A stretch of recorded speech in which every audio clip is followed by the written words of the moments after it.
Okay, it's the 1888 Cup Final, and while for these two teams it's one of the most important moments of their lives, it's arguably overshadowed by what happened the previous day when 10 clubs met and discussed the potential for a new way to play football. To understand this, we need to go back a little bit. In the 1880s, English football had become divided.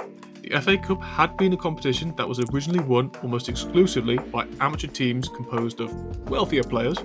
This was the case up until the 1883 FA Cup final, in which Blackburn Olympic, a working class team, won. However, northern working class teams had started to advocate bringing professionalism into football and to allow them to pay their own players wages for the first time.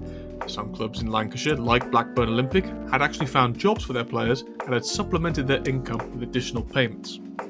Southern clubs, on the other hand, had been opposed to professionalism from the start, and their anger and annoyance at the northern clubs' paid players finally bubbled over when Preston North End beat Upton Park and the London team protested, wanting the game to be overturned in their favour due to the northern team having paid players amongst their ranks. In the aftermath, Preston withdrew from the competition along with two other clubs. This protest snowballed until nearly 30 clubs had announced their intention to set up the British Football Association if professionalism was not permitted in football. Finally, after a year and a half, the FA allowed it. Now, one of the biggest problems that arose from its legislation was the fact that the clubs needed to organise friendlies with one another. The FA wouldn't do it for them, and while this seems like it would be very simple on the surface, it was more complicated. For most clubs, FA Cup and County Cup matches would always take precedence over friendlies, so friendlies would have to be cancelled if either one was scheduled for that weekend. And then another problem was that the clubs would always want to get the best opponents they could, as it was the most lucrative because it would ensure higher turnouts on the day. So some clubs would just not turn up to opponents if they'd found a better option for that day.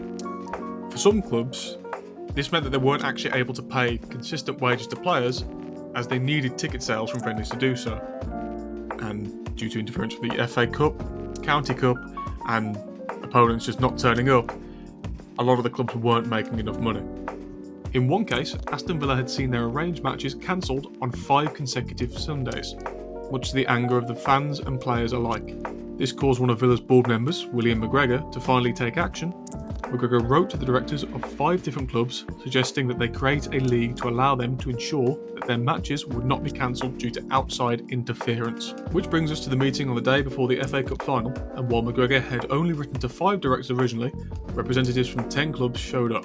However, it apparently became clear the more southern teams were not interested as they had not attended the meeting. After this first meeting in the capital, a second was held in which details were finalised. The name the Football League was used for the time as they were open to the possibility of any teams from Scotland joining up with them. Also thanks to McGregor, some clubs were barred entry to the league as he proposed only 1 team per town be allowed into the league.